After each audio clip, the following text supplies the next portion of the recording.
Bom dia. Vamos aguardar só um pouquinho para começar, tá, gente? Porque o pessoal vai entrando na sala aí.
Ó, pessoal, vamos lá.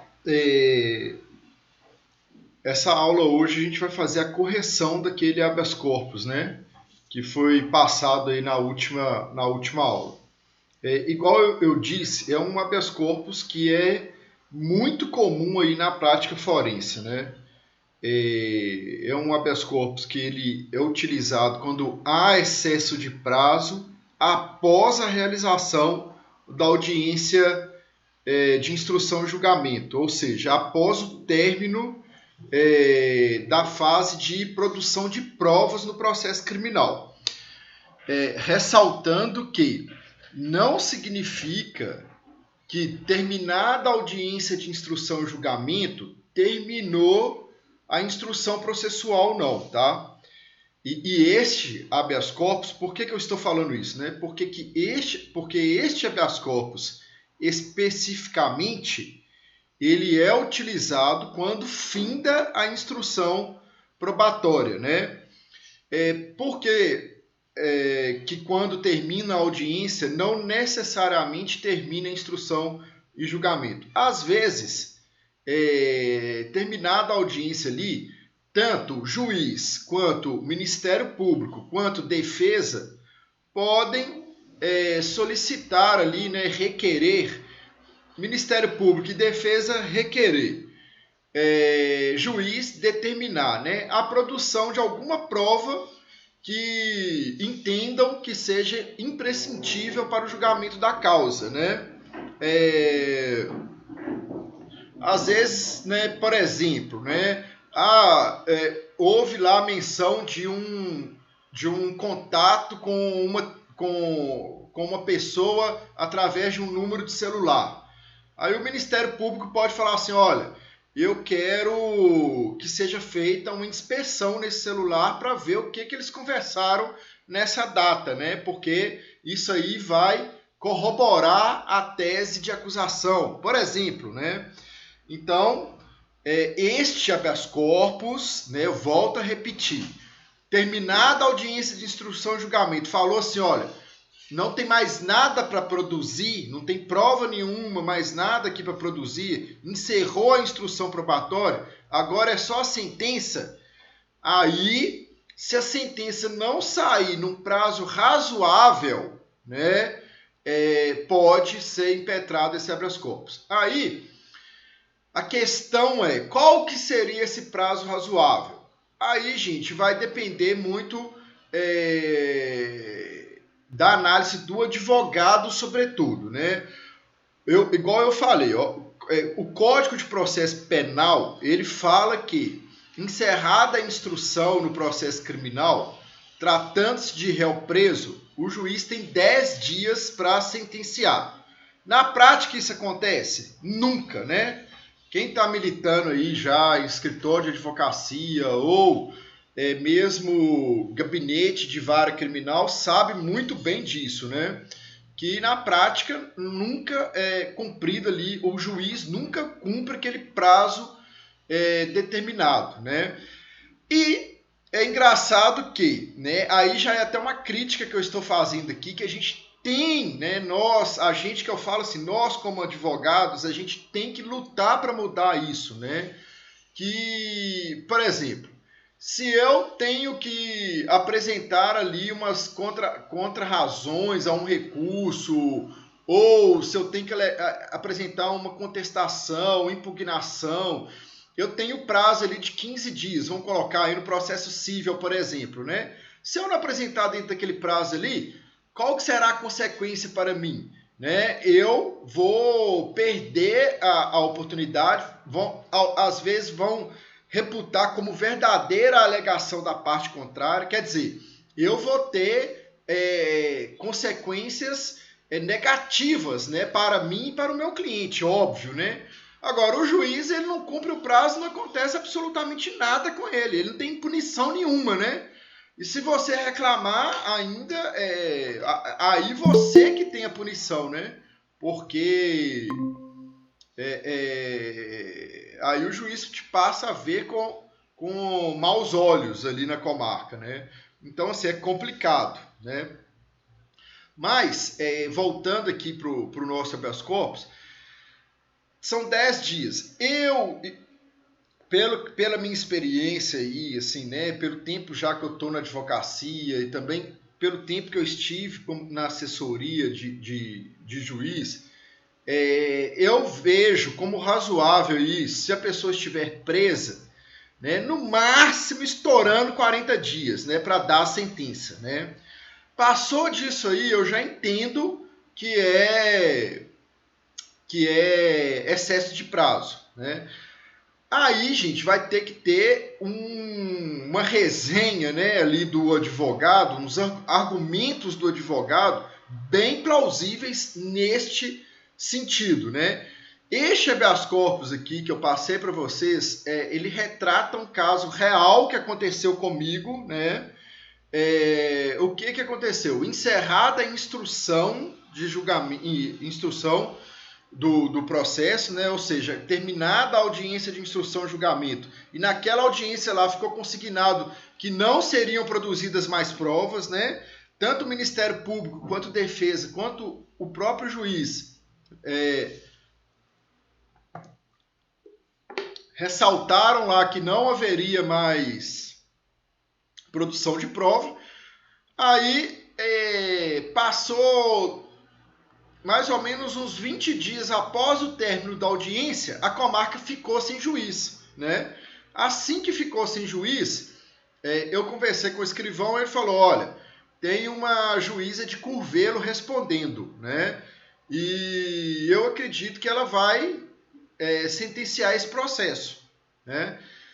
Só que aí passou mais ou menos uns 20 dias, ou seja, passaram 40 dias, né?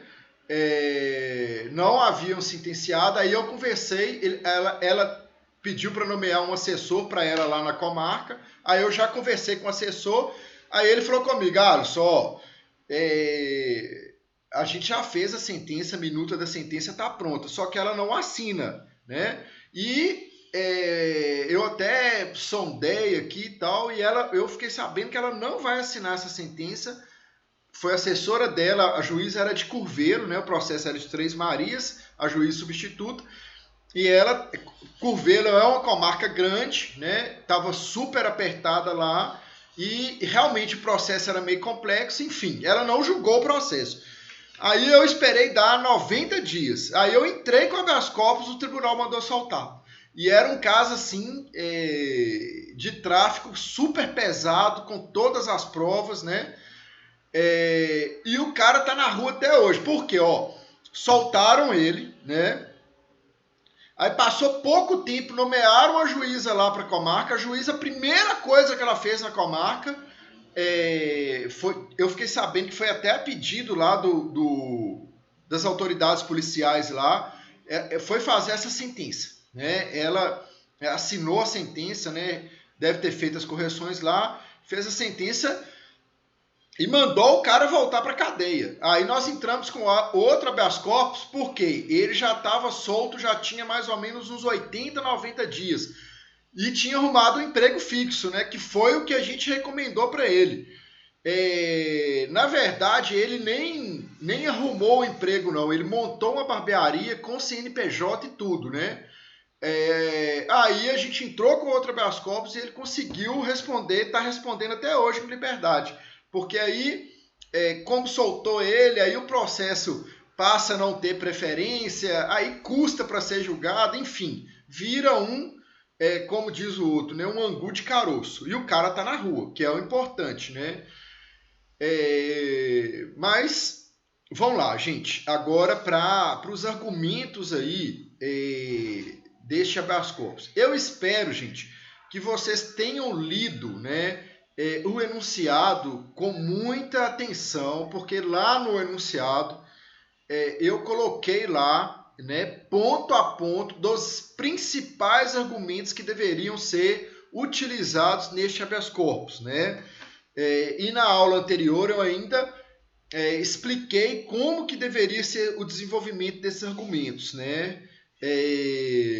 Um habeas corpus que a gente está falando aqui sobre a questão de excesso de prazos, ou seja, sobre o cara estar preso além do prazo legal, né, um prazo razoável ali, preso provisoriamente, né, gente? Isso é bom deixar claro aqui. Então, o cara tá preso lá provisoriamente, né, sem o julgamento. Quer dizer, o que a gente vai utilizar de argumento? Princípio da dignidade humana, né? Princípio princípio da dignidade humana, que é um princípio basilar aí, constitucional, o princípio da celeridade processual, sobretudo para casos de réus presos, né? Que também é um princípio constitucional, né? Enfim, os argumentos estão aqui no desenvolvimento do habeas corpus. Aí eu vou começar aqui a fazer a correção. O endereçamento do habeas corpus sempre vai ser para o desembargador presidente do Egrégio Tribunal de Justiça do Estado de Minas Gerais, né? Lógico que nós estamos em Minas e o habeas corpus vai ser aí pro desembargador, pro presidente pro desembargador que é presidente do nosso Tribunal de Justiça, que é o mineiro, né? Aí a gente vai colocar lá o número do processo e a comarca de origem, né? Quer dizer, o número do processo é tal, a comarca de origem é a cidade de Unai, né?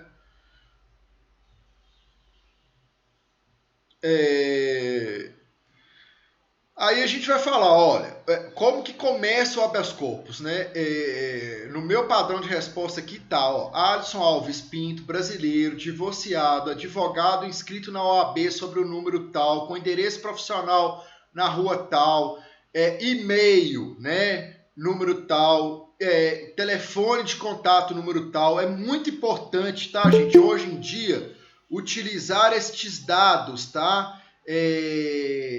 Estes dados eletrônicos, né, que são informação de e-mail e telefone, porque está tendo muita comunicação por telefone e por e-mail, né? E lógico, assim, para nós que somos advogados é muito bom, né? Porque dá mais dinâmica aí para a questão. Agora, quando, né, a gente está aí, por exemplo, num processo de cobrança, você é cliente, você é advogado ali do devedor, né? Aí a gente não gosta não, porque às vezes o oficial de justiça entra em contato com o seu cliente por telefone e tal, aí fica muito mais rápido, né, o processo, né?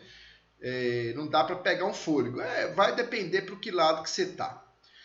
Mas num processo criminal, que você está lutando ali pela liberdade da pessoa, é bom ter esses dados, né? Aí, ó, vem respeitosamente perante Vossa Excelência com fulcro, né, nos artigos 5º inciso 68 da Constituição, que é onde que fala do habeas corpus, né? E artigo 647 e seguintes do CPP, que também é lá, que eu já falei aqui nas nossas aulas anteriores, que é o artigo onde que fala do no Código de Processo Penal sobre o habeas corpus, né? Ah, professor, é importante mencionar artigo, né? Lógico que é, tá, gente? E é importante vocês leem, né, o artigo lá no Código de Processo Penal, ler lá os artigos 647 e seguintes do CPP, para ver lá quais que são, né, quando que você utiliza o habeas corpus e quais que são os fundamentos que serão utilizados para embasar o habeas corpus, né? Neste artigo 647 do Código de Processo Penal que fala isso aí.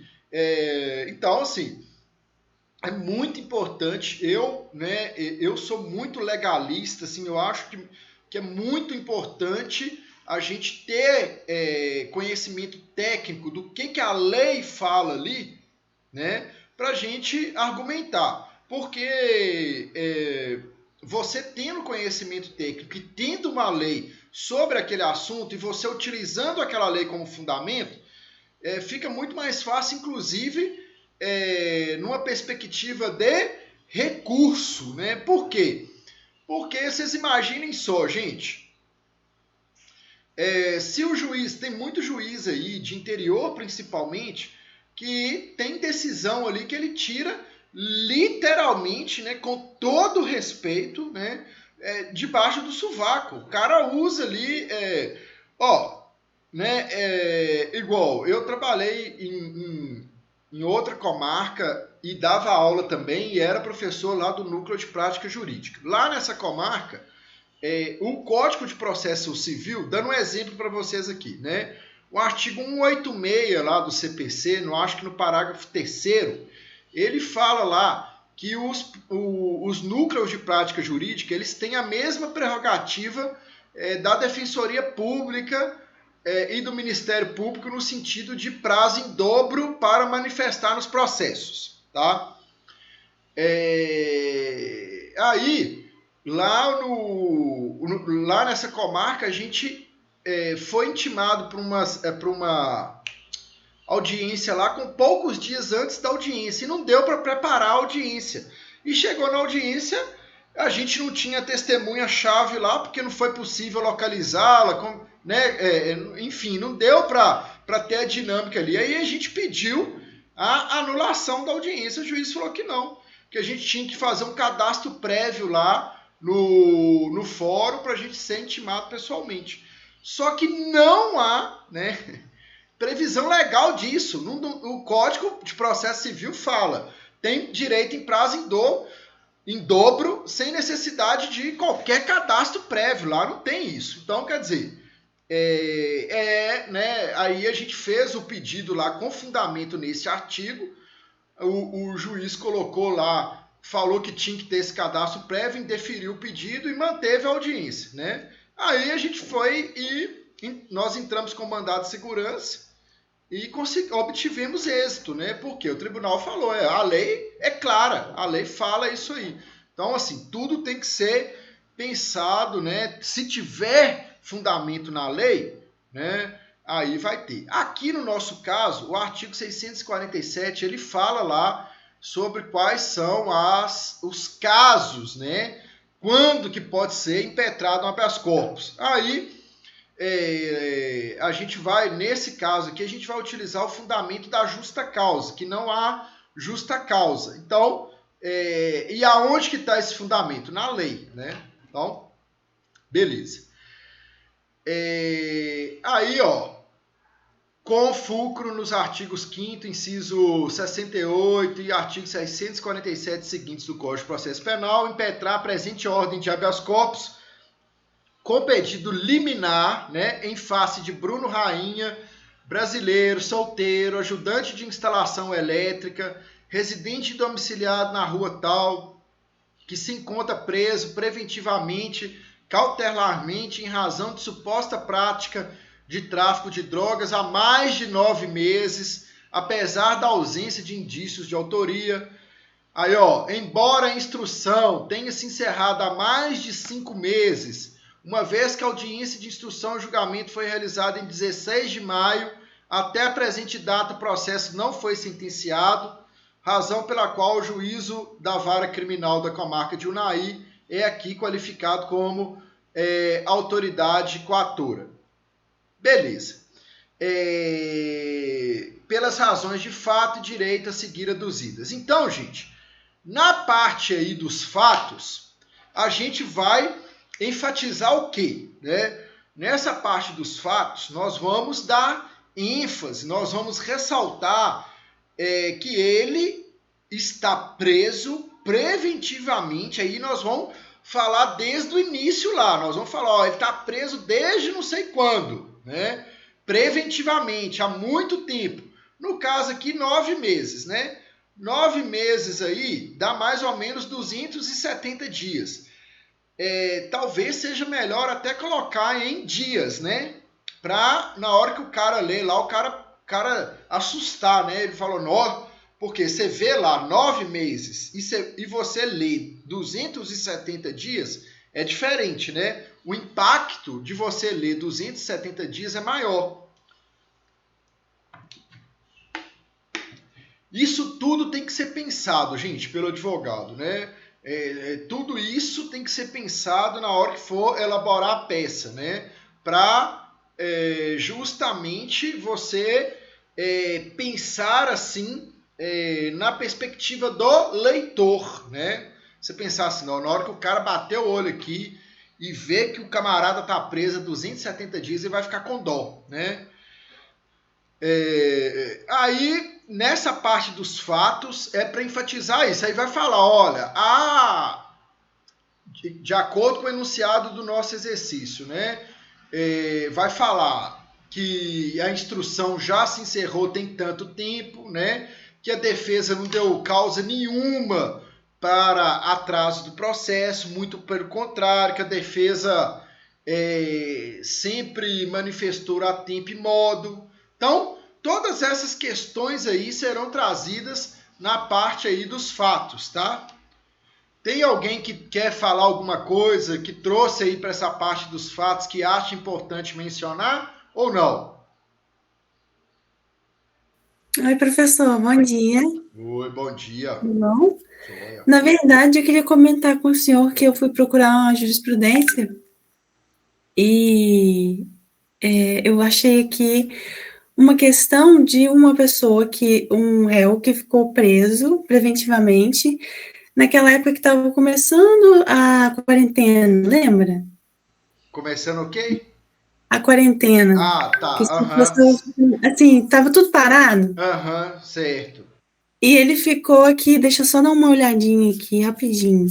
Ele ficou 1 ano e 1 mês nessa situação, assim, e foi pronunciado, que eu queria até perguntar ao senhor o que é, porque eu não sei, pronunciado em 29 de agosto de 2019, e ele ficou, assim, 1 ano e 1 mês, sabe? E o advogado fez um recurso pedindo o habeas corpus dele por excesso de prazo e foi negado, porque a justiça declarou que isso não tinha sido culpa da justiça, mas do período que estava acontecendo, e que não ia dar o habeas corpus para ele. Então, é uma questão bem interessante, né? Primeiro, vamos lá, primeiro ponto.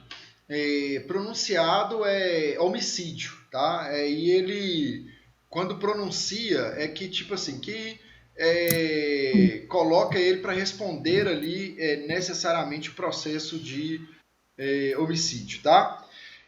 Segundo ponto, essa questão aí da justiça é um argumento plausível, entendeu? Porque é exatamente isso. O fundamento do habeas corpus, ele é exatamente este. O que está por trás dessa questão é quem que deu a causa. Neste caso nosso aqui, do nosso habeas corpus, que houve? A comarca ficou sem juiz, né? Ou seja, o Estado ele pegou para si a obrigação de dizer o direito. E não disse naquele prazo pré-determinado. Por quê? Porque não tinha ali um juiz para que pudesse sentenciar, né? Ou seja, por negligência, por ausência de pessoal do Estado. Agora, neste caso, nesse exemplo que você trouxe aí, que é bem interessante, né, para a gente entender o que o Estado falou. Olha, nisso aqui não é culpa nossa do Estado, nós temos pessoas para responder, a comarca está com o juiz, só que o juiz, por motivo alheio à sua vontade, ou seja, em razão da pandemia, ele estava, né, ou ele ficou determinado período impedido de trabalhar, né? Agora, tipo assim, eu acho que talvez tenha faltado aí argumento do advogado, né? Porque o advogado tinha que ter, é isso que eu falo, gente, porque a gente não pode julgar um habeas corpus com argumentos genéricos, né? O que ele tinha que ter falado? Ele tinha que ter falado, olha, nós estamos no período de pandemia, realmente, e tal, né? A pandemia tem deixado as questões paradas, né? Mas essa questão da pandemia, eu não sei quais argumentos que o advogado utilizou, mas na minha opinião ele tinha que ter batido nisso, que essa questão da pandemia também é uma questão alheia à vontade do cliente dele, né? Que o cliente dele não pode ser responsabilizado pela pandemia e não pode, tipo assim, pagar com o próprio corpo, literalmente, pela questão da pandemia, assim como que o Estado não. Então eles tinham que achar uma ponderação ali para soltar ele, né? Agora, eu não sei quais que são os argumentos, porque que eu vejo na prática, né? Igual agora, há pouco tempo, vou dar um exemplo aqui. Eu estava até falando que eu tenho um aluno lá em Brasilândia de Minas e a gente, eu tenho alguns clientes lá, ele me ajuda e tal, e ele me pergunta muito, né, sobre essa questão criminal, que lá a nossa atuação é mais criminal. Teve um habeas corpus que a gente fez, que o advogado, a gente pegou o processo depois, né? A mãe do rapaz procurou a gente porque não estava gostando do trabalho do advogado lá. Aí o advogado tinha impetrado um habeas corpus lá. Não é criticando o colega, não, sabe? Porque assim, eu sou muito sincero com essa questão de advogado, né?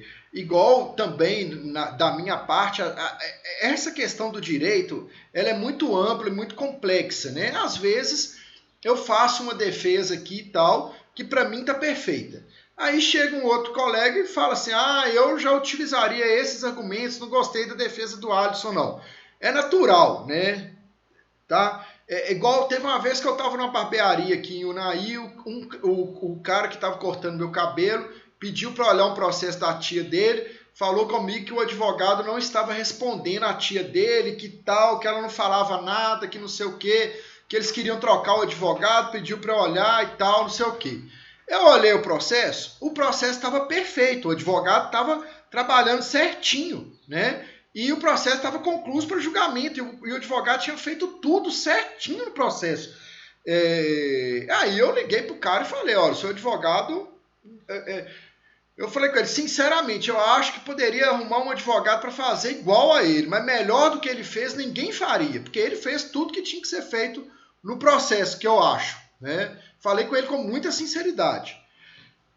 Mas tem hora que você olha o processo de colega e você vê que o processo, né, que o cara perdeu o prazo, aí não tem jeito. Teve um senhor aqui um dia que falou assim, tem um processo meu que o advogado não fala nada e tal, queria que você olhasse para mim. Aí eu olhei, o processo estava arquivado lá por ausência de bens, né, em razão da inércia do advogado. Aí eu falei com ele, a verdade. Eu falei, olha, seu advogado não informou aqui, foi ausência de endereço, quer dizer, né?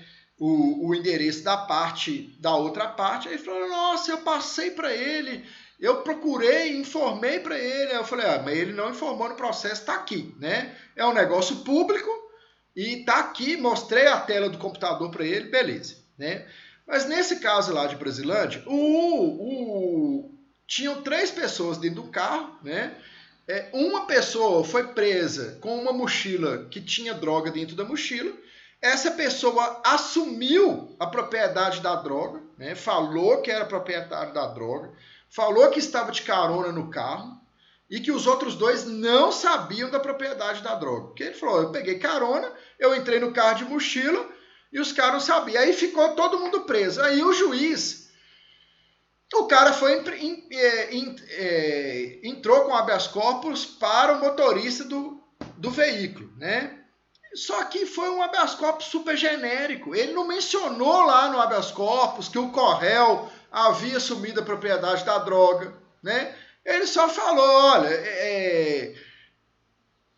com ele não foi encontrado nada e não sei o que e tal. Mas o que é? Você tem que enfatizar, tem um monte de jurisprudência nesse sentido de Correio assumir a propriedade da droga, né? Tem um monte de coisa nesse sentido. Você tinha que falar lá, olha, o cara tava de carona no carro, entrou no carro já com a mochila, ninguém revista ninguém. É comum no interior as pessoas darem carona para outra, sobretudo quando são cidades vizinhas e tal. Quer dizer, você tem que bater ali nos argumentos de acordo com o caso concreto, né? É isso que eu estou falando, às vezes, desse exemplo que você está trazendo aí, entendeu, Núbia? Às vezes o cara joga lá genericamente que ele está preso por excesso de prazo, mas aí não fala lá, olha, ele está preso por excesso de prazo, em razão da pandemia, ele não pode ser responsabilizado pela pandemia e tal, para sensibilizar quem que está lendo ali, com argumentos jurídicos, né? É nesse sentido, por isso, gente, que eu quero que, tipo assim, e a OAB tem cobrado isso na prova prática deles também, né? Eles passam o enunciado ali e eles querem que vocês peguem ali do enunciado, né? Extraiam do enunciado o que foi importante juridicamente e desenvolvam um raciocínio em cima disso, né?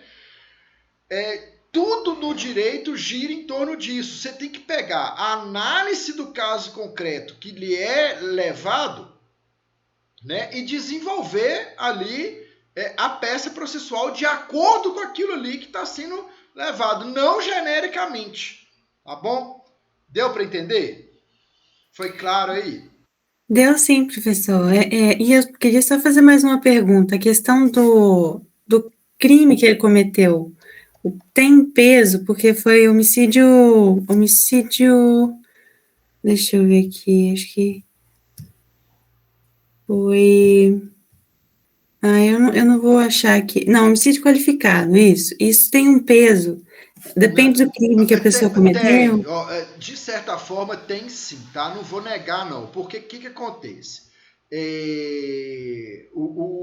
Mas isso não pode ser motivo não, deu excesso de prazo, acabou. Agora, é óbvio que, a depender aí, por exemplo, né? Vocês imaginam, vão colocar igual ele foi pronunciado. Pronunciado significa que foi reconhecido que teve ali um crime doloso contra a vida e que ele vai ser julgado pelo tribunal de júri, né? É isso que significa a pronúncia. Aí, beleza. Decidiram ali, né? Decidiu-se que ele vai ser julgado. Vão colocar que esse homicídio, que seja um homicídio qualificado, que ocorreu numa cidade de 30 mil habitantes, né? Você imagina como que essa cidade não está abalada, né? Por exemplo, um cara... vamos dar um exemplo desse crime que aconteceu aqui em Unai, desse homem que matou a mulher, né? Desse feminicídio que aconteceu aqui. Nós aqui que moramos, que residimos, quem é de Unai, né? Eu que resido aqui, tudo, a gente ficou... Todo mundo está super abalado com isso, todo mundo está indignado, né, e tal. Aí vocês imaginam, esse cara fica lá preso 9 meses, vem uma terceira onda da pandemia aí, esse cara fica lá preso 9 meses, aí o advogado dele entra com habeas corpus, alega essa questão da pandemia, que ele ficou preso, que não teve nenhum negócio, que ele está preso cautelarmente, e solta o cara aqui na comarca. Aí todo mundo aqui vai comentar, né? Todo mundo aqui vai falar, todo mundo vai com perdão da expressão, mas todo mundo aqui vai meter o pau na justiça, né? Todo mundo vai falar, essa justiça é uma merda, essa justiça não vale nada, o cara matou a mulher com martelada, facãozada e tal, e passaram 9 meses, o cara tá na rua e tal, entendeu? Então, assim, tem peso sim, não vou falar que não tem peso não, porque é lógico que na decisão o cara vai analisar isso, o cara vai pensar assim, porra, né? Teve um homicídio qualificado, ele é acusado de homicídio qualificado. Tem todos os indícios de que foi essa pessoa, né? Às vezes o cara é até réu confesso. Eu vou soltar o cara aqui, né? Então, tem sim, tem peso sim, tá? Tá bom? Obrigada, professor. Por nada. Então vamos lá, gente. Agora eu já vou passar aqui para os fundamentos jurídicos, né, gente? Primeira questão, gente, que eu queria ressaltar para vocês aqui, na questão dos fundamentos jurídicos, é que não há previsão legal para liminar em sede de habeas corpus, tá? Todo mundo pede liminar, mas não há previsão legal. Não tem um artigo de lei que fala assim, para impetrar habeas corpus é necessária a presença dos seguintes requisitos, né? Igual tem, por exemplo, lá no Código de Processo Civil, tem o artigo 300 que fala, né? Para concessão de liminar da antecipação de tutela no processo civil é necessário probabilidade do direito e a urgência patente, né? No habeas corpus não tem, mas na prática todo mundo pede, então já virou tipo assim um costume forense, né? Podemos dizer assim. Para a concessão da liminar no habeas corpus é necessário o fumus boni iuris, né? Que é a viabilidade do direito, e o periculo in mora, que é também aí a urgência patente, né? A viabilidade do direito, no nosso caso aí é que tá, olha que interessante. Como que a gente vai comprovar a viabilidade do direito no nosso caso concreto, né? O que a gente vai ter que bater aí? A gente vai ter que mostrar que o artigo 403 do Código de Processo Penal fala que, encerrada a instrução, o juiz tem 10 dias para sentenciar. E vai falar que tem muito mais de 10 dias e não foi sentenciado ainda. Em síntese é isso. Aí você vai desenvolver isso aí. Aí você vai falar que isso fere a dignidade da pessoa humana e tal. É aquele, né? Mas o seu raciocínio vai girar nessa questão da viabilidade do direito aí, em cima dessa questão do artigo 403 do Código de Processo Penal, tá? Aí você vai desenvolver em cima aí. E a urgência, a urgência patente está em quê? O cara não pode ficar preso tanto tempo, que as consequências da prisão elas são muito danosas, né? Porque o cara vai ficar preso lá provisoriamente e tal. O cara tá lá na cadeia como se estivesse num hotel 5 estrelas, né? Porque tem preso que chega na cadeia e fica lá igual um xerife lá, tem tudo na mão, os outros presos bajulam ele e tal. Então, assim, os caras ficam lá jogando baralho o dia inteiro, tá tudo de boa lá. Mas aí você tem que falar que o cara tá sofrendo, né? Que o cara tá... contar uma curiosidade aqui. Teve um caso, um cliente meu uma vez, que ele falou assim, queria que você fizesse a reclamação lá que o agente penitenciário me bateu aqui. Eu falei, mas por quê? Não, porque a gente estava treinando jiu-jitsu na cela. Aí eu falei assim, gente, pelo amor de Deus, né? O agente passou, viu aquela situação, aí parece que pediu para parar, que estava... Eu acho que o agente deve ter ficado com medo de... Essas brincadeiras de lutinha costuma, entre homens, né? Às vezes costuma acabar em briga mesmo, né? Tipo assim, às vezes você tá ali numa brincadeira de lutinha, aí você, sem querer, o cara dá uma pesada no outro, ou esbarra a mão no rosto, enfim, né? Acontece uma situação ali que pode culminar numa briga. E o agente deve ter chamado a atenção, eles não pararam, a gente parece que entrou na cela lá e cortou todo mundo no couro, né? Aí eu falei com ele, falei, cara, é situação que você pode evitar, né? E é complicado, gente, que assim, na prática a gente vê como que as coisas funcionam, né? Porque assim, você imagina, olha que interessante, né? Um exemplo desse é bom para a gente pensar como que é o exercício da advocacia na prática, né? Porque assim, você vai reclamar de um agente desse, aí você vai ficar super mal visto no presídio, né? Você vai ficar super mal visto no presídio. É algo que é muito difícil de comprovar, porque, por exemplo, igual nesse caso lá, já tinham 5 dias que tinha acontecido. Então você não tem como comprovar ali a eventual lesão ao seu cliente, né? Então é algo que, se você for reclamar, você vai ter muito mais a perder do que a ganhar. Entenderam como é que funciona na prática? Né? Infelizmente é assim. Né? Antes, quando eu formei para advocacia, quando eu formei no direito e tal, eu tinha uma outra visão. Assim, quando a gente está na faculdade, a gente tem uma visão. Quando a gente vai para o mundo prático, a gente tem outra completamente diferente, né?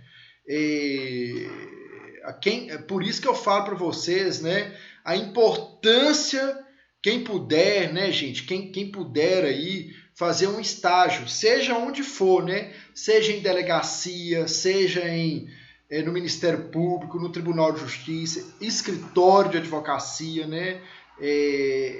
Assim, tem que fazer, tá? Porque para começar a ver como que as coisas funcionam na prática, tá? E o desenvolvimento da peça aí, gente,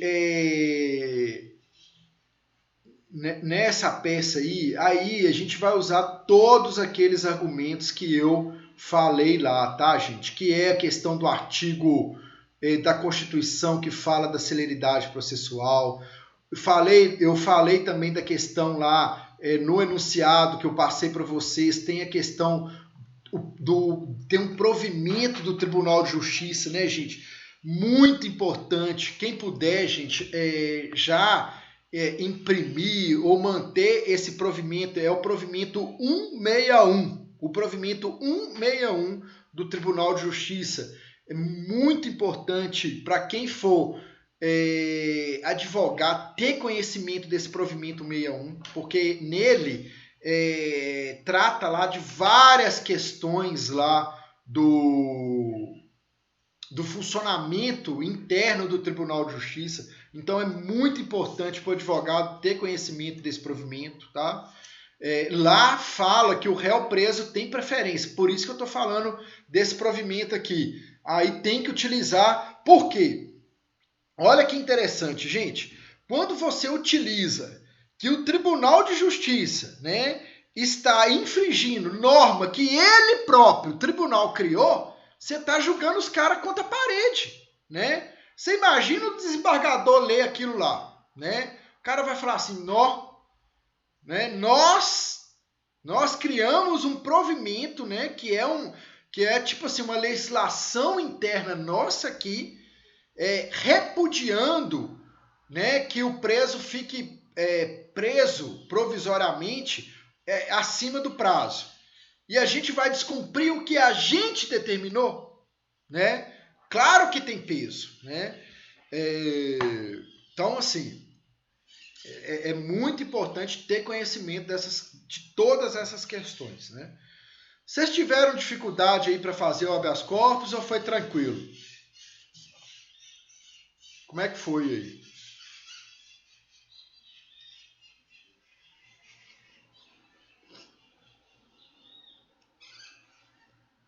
Todo mundo calado, né? Ah, mas beleza. Eu vou dar uma lida no habeas corpus de todo mundo, vou postar o padrão de resposta lá, tá, gente? Aí vocês por favor, gente, leiam, comparem o padrão de resposta, que é muito importante, tá? E aí na semana que vem, nós vamos começar a trabalhar sobre questão de comportamento em audiência de instrução e julgamento, tá? Como que o advogado tem que comportar numa audiência de instrução e julgamento. Aí eu vou trazer aqui exemplos concretos, vou trazer a legislação, né, que é aplicado, vou trazer aqui como que funciona. Uma última pergunta. Quem de vocês aqui já participou de uma audiência de instrução e julgamento criminal? Quem que já teve a oportunidade de participar aí? Você faz estágio, Laura? Eu faço, professor. Você faz mas eu nunca participei de nenhuma criminal, não. Você faz aonde? Eu faço em Arinos, aqui é vara única, né? Então... no fórum, né? Uhum. Mas no gabinete? Sim. Muito legal, viu? Muito interessante. Você faz também, Jéssica? Sim, no fórum também? A Letícia falou aqui que já participou virtual, né? A Letícia, né, já está com a bagagem muito boa, né? Assim, porque já vive lá com o pai dela. O pai dela tem um grande escritório de advocacia aqui na cidade, né? E ela auxilia demais o pai dela lá, né? Assim, já trabalha lá na prática, literalmente, né? Nessa questão, que é um passo, sim, muito importante para ela, né? A Milene, eu sei que não faz estágio na área, né? A Núbia também não está fazendo, não, né, Núbia? Não, eu não estou fazendo. Mas procura fazer, viu, Núbia? Porque é muito importante, e assim, eu vejo que você tem muito interesse, né, com direito, sempre está participando das aulas e tal. Então, assim, procura fazer. Quem tiver a oportunidade de fazer estágio, que um estágio que quem gosta do criminal, né, e tem interesse em fazer, faça, que puder fazer um estágio que eu acho muito interessante, é no Ministério Público, né? Porque, assim, no Ministério Público, a sensação que eu tenho é que o estagiário está mais próximo ali do promotor, e o promotor consegue passar, né, pessoalmente as questões. Todo aluno que eu conheço que fez estágio no Ministério Público se dá muito bem, né? Mas você está fazendo, Milene, também? Eu não sabia, não. Eu falando que você não está fazendo, ótimo. E Jéssica falou que fazem Arinos. Não, beleza, gente. Não, muito bom saber que todos vocês, né? Olha, hoje na nossa aula aqui só tem alunas mulheres, né? E todas fazendo estágio, né? Com exceção da Núbia. Mas eu tenho certeza que a Núbia em breve vai estar estagiando aí. Eu cheguei até a convidar a Núbia para trabalhar comigo aqui. Mas aí ela estava com problema lá com a família e tal, meio receosa dessa questão do corona. Agora quem está trabalhando comigo é o Thiago aqui, que eu estou gostando muito, né? O Thiago do 9º período, né? E a Kelly. A Kelly já tem mais tempo já. Mas a Kelly, ela faz coisas de direito também. Mas já faz. E assim, gente, é patente. Igual a Kelly, dá o exemplo da Kelly aqui, né? Ela está no 5º período. E eu dou aula na sala dela. Outro dia eu estava dando aula de prática lá, eu estava falando, lá tem poucos alunos, né? Porque ela está puxando a matéria e tem 3 outros alunos, são 4 no total, que estão fazendo porque deviam, né? E eu fiz uma pergunta lá e ela respondeu de bate-pronto. Por quê? Por causa de experiência em escritório, né? E tinha outros 2 lá que nem sabiam onde que passou, né? Porque nunca fez estágio. E o estágio, ele é muito importante, né? Porque quem faz aí, sabe que é um mundo completamente diferente, o mundo da prática do mundo da teoria, né? E assim, se Deus quiser, né, gente, no ano que vem a gente vai voltar com o NPJ lá, e vamos colocar o NPJ a todo vapor lá, porque aí vai ajudar bastante, tá? Então, bom final de semana. Desculpem. Bom final de semana para vocês, tá? E na semana que vem a gente fala sobre audiência de instrução e julgamento. Tchau, muito obrigado.